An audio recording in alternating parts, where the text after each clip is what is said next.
The Lord be with you. A reading from the Holy Gospel according to Luke. Filled with the Holy Spirit, Jesus returned from the Jordan and was led by the Spirit into the desert for 40 days to be tempted by the devil. He ate nothing during those days, and when they were over, he was hungry. The devil said to him, "If you are the Son of God, command this stone to become bread." Jesus answered him, "It is written, 'One does not live on bread alone.'" Then he took him up and showed him all the kingdoms of the world in a single instant.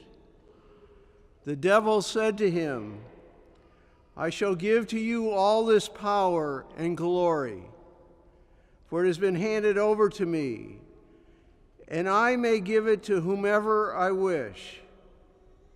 All this will be yours if you worship me." Jesus said to him in reply, "It is written, 'You shall worship the Lord your God, and him alone shall you serve.'"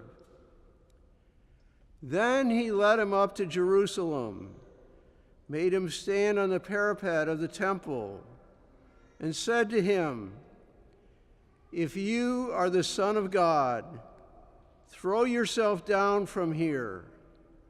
For it is written, 'He will command his angels concerning you to guard you, and with their hands they will support you, lest you dash your foot against a stone.'" Jesus said to him in reply, "It also says, 'You shall not put the Lord your God to the test.'" When the devil had finished every temptation, he departed from him for a time.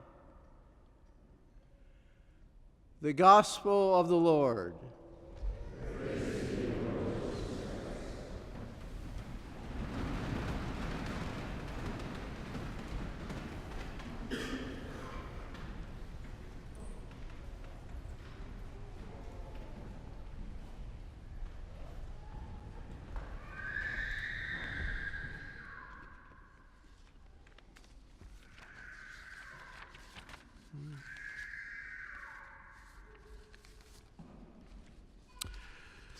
There is a story about a small boy forbidden by his parents to swim in the local river on his way home from school. But he was discovered by his mother in his room after school with damp hair, studiously working at his homework. Now, enthusiasm for his arithmetic assignments never really figured largely in the boy's late afternoon activity. So his mother asked him, "Did you go swimming after school today?" The boy nodded, then added, "But Mom, I couldn't help it. Satan tempted me." "Really?" she said. She persisted. "Well, how come you had your swimming shorts with you?"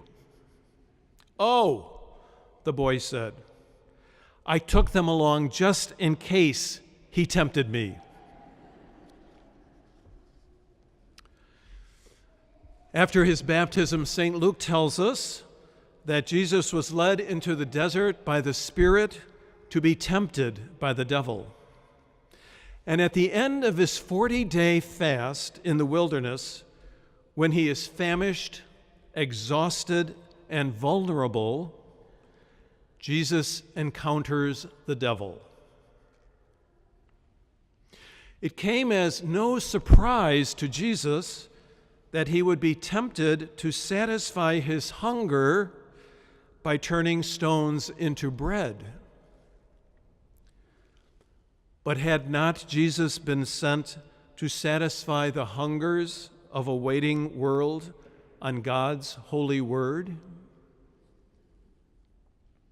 It came as no surprise to Jesus that he would be tempted to gather followers for his mission in the world by performing extraordinary feats of religious display, like jumping off the tower of the temple in Jerusalem and being rescued by angels.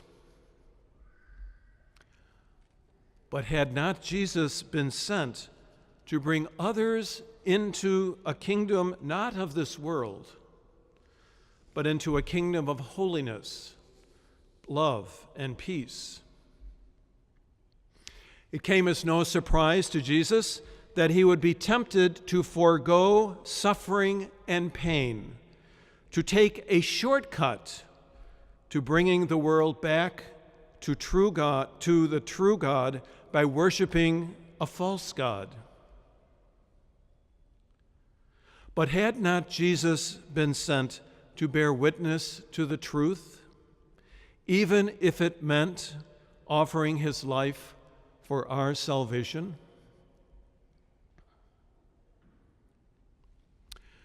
We know that temptations come more often than not when we, like Jesus, are in the midst of a desert experience. And by that I mean an experience where it appears that much of our support is gone, that there is nothing to hold on to. Perhaps an experience of loneliness, stress, anxiety,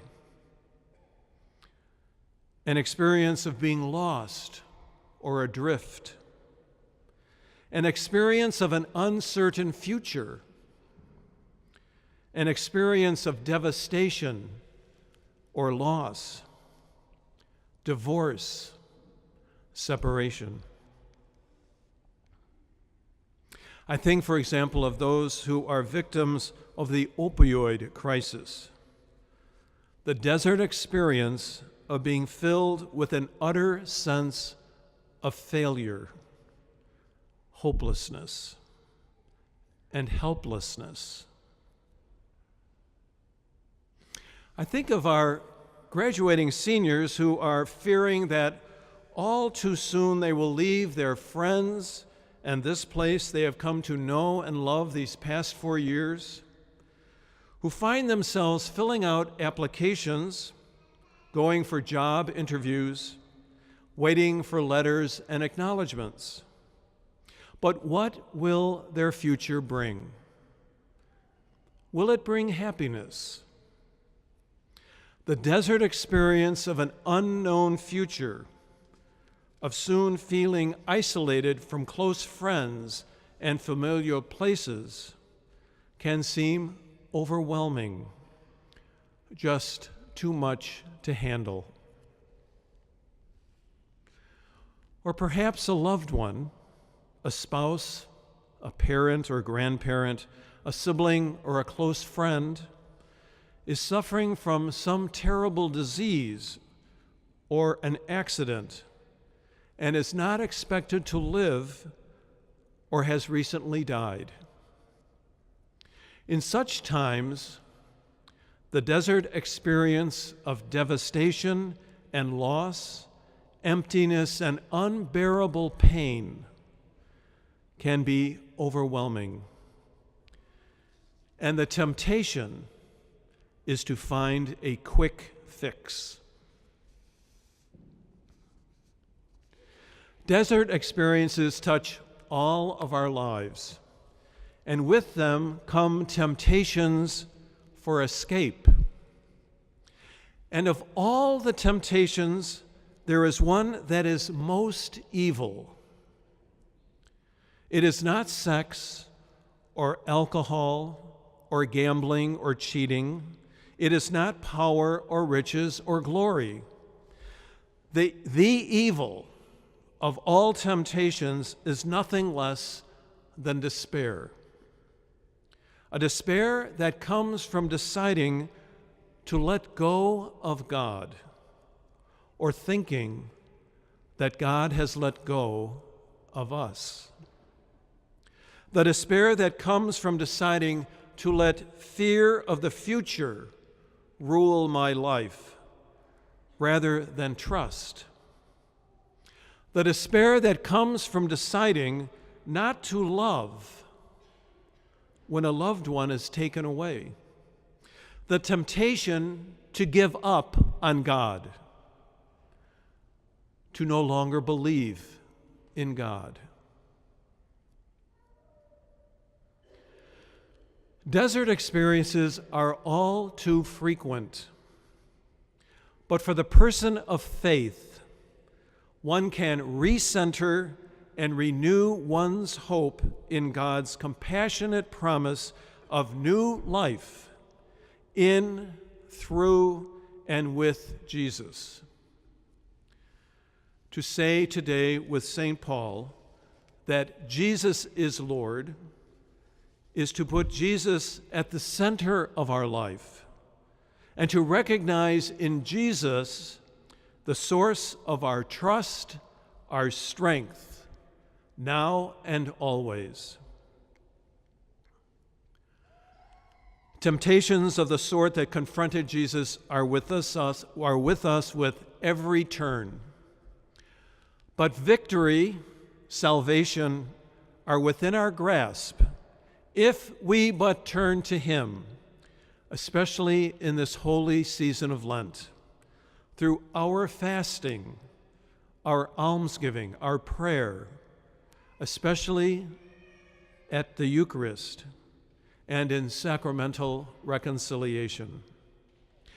As St. Paul reminds us today of Jesus, no one who believes in Him will be put to shame.